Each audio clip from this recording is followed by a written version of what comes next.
Hi everyone, it's Anish from Edmonton. Welcome to my garden where I'm crouching next to a pepper bed, but today I'm going to talk to you about my newly established pumpkin patch and some of the tips I'm going to share with you on how to get it going. So come on, let's go.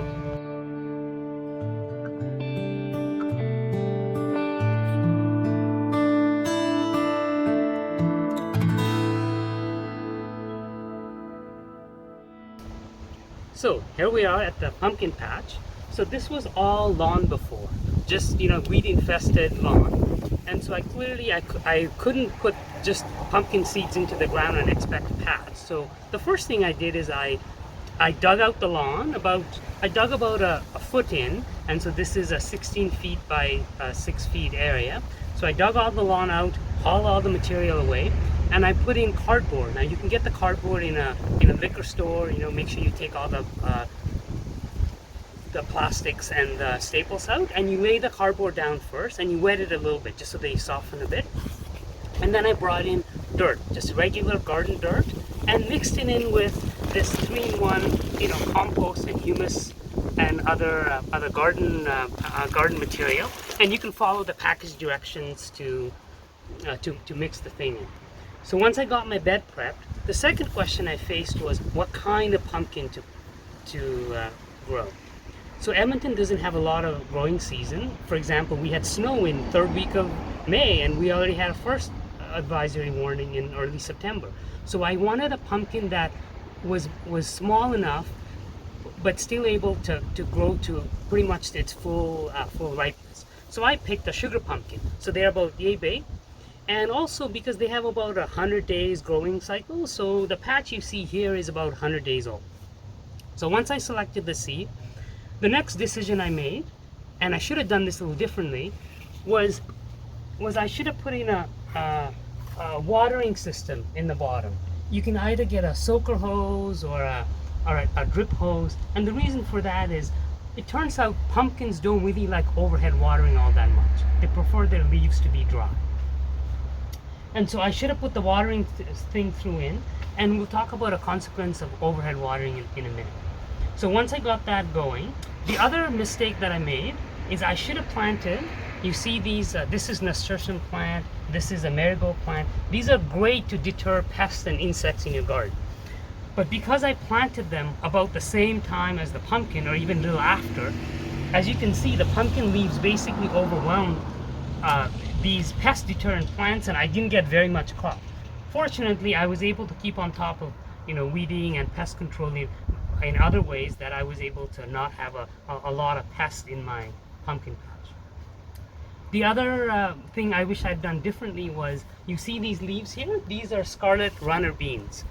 They added nitrogen to the soil, and I planted these about 2 or 3 weeks after I put the pumpkins through, and it's taken them a while to get up and going.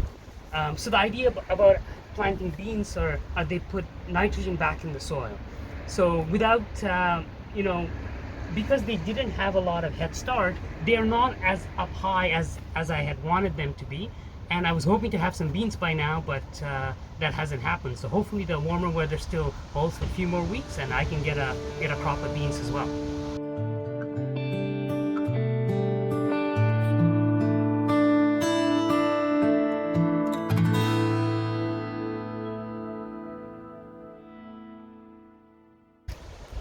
So as you can see, there's a bit of a jungle behind me.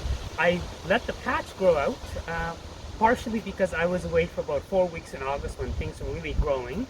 And my mom was kind enough to come and water for me and maintain the garden, but I didn't ask her to do any sort of a pumpkin patch maintenance as such, and I just wanted to see how it would be without any sort of treatment. But as you can see, come on closer. So what I should have been doing is maintaining the patch by thinning out. You can see some of the dead leaves out here, and we talked about the overhead watering. One of the causes of that, it sort of leads to powdery mildew. See this white stuff around the leaves, right? So that can happen. So you know what I'm gonna do? One of the best treatments there is, and this is kind of already too far gone, so you just take your sharp clippers and go down and just snip it off the sort of the dead looking things, right? You can go right down to the base there and snip that off. Now there is a treatment for powdery mildew, you know, we got milk. Everybody has milk in their house. So this is 8 parts milk and 1 part water. You can use other chemical fertilizers or chemical treatments, I should say, to treat them. But since I'm trying to grow organically, I will just take this and just spray on the ones. Now this leaf is probably too far gone, so I'll trim them off later. But the ones that haven't been fully covered like that, you can just go ahead and spray them directly on the leaves. Now I like to do them, oops, let's put in the spray setting. Like that, and you can see the milk will coat the leaves, and you want to do them during the day because you want this thing to dry off. So don't do them in the evening or when you know it's going to rain, right? So just sort of go along and do that to your patch. And you know, there's a bit of a powdery mildew there, but I think it's been turning out okay because I counted about 17 sugar pumpkins in here. So for my first year of pumpkin patch, I feel pretty good about what has happened here. So yeah, I'm pretty happy, and I'm looking forward to making these pumpkins into pies and soups and other many delicious things.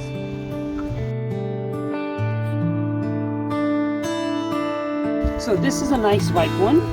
You can see the color has turned really orange, and when you press on them, you can't really make a mark with your fingernail. Like you can't really dig into that. So that's one of the signs.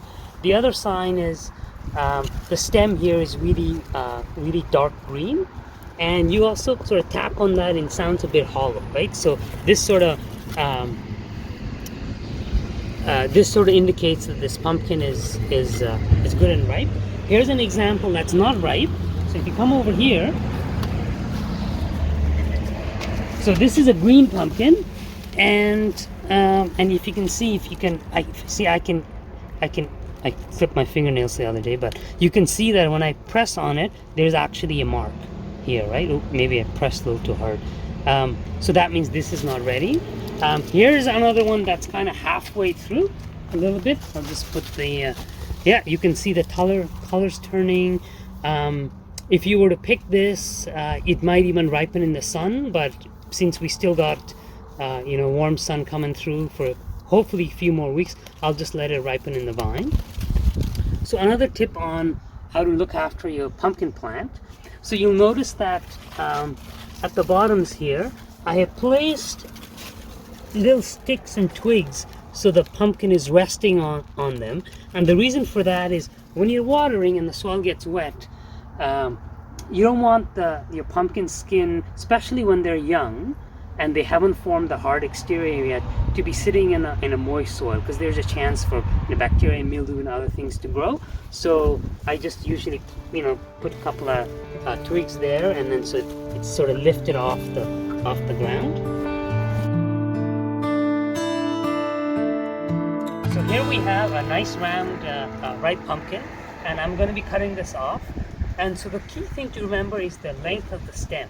So if you cut the stem too short right near the pumpkin, it doesn't last as well. So you want about a few inches off.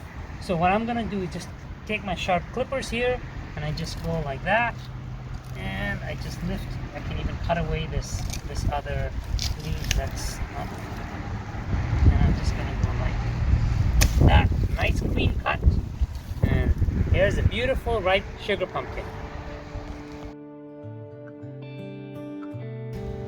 Well, we're back at the main garden next to our pepper plants. That'll be a future video, but I hope you enjoyed my experience with the pumpkin patch, and hope to see you again soon.